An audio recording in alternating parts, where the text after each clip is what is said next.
Suasana di depan kantor Gubernur Aceh usai apel hari pertama masuk kantor pasca libur panjang Hari Raya Idul Fitri 1445 Hijrah. Nampak para ASN dan non-ASN berbaris untuk bersalaman dengan Bapak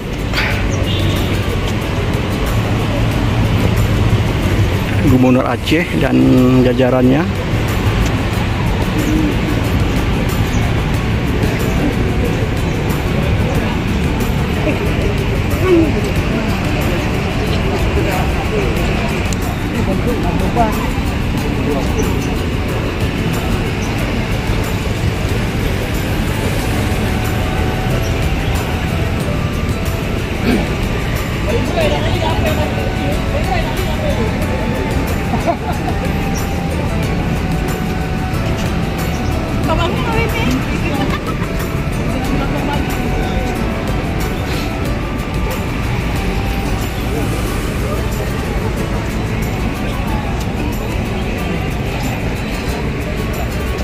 Iban Suaman.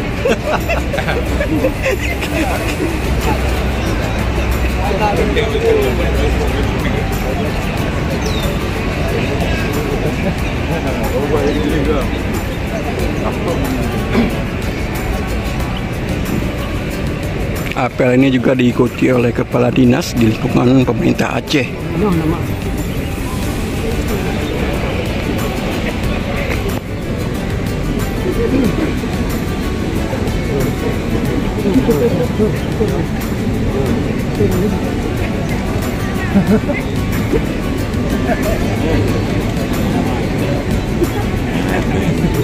Pak Bos, berarti Pak Bos.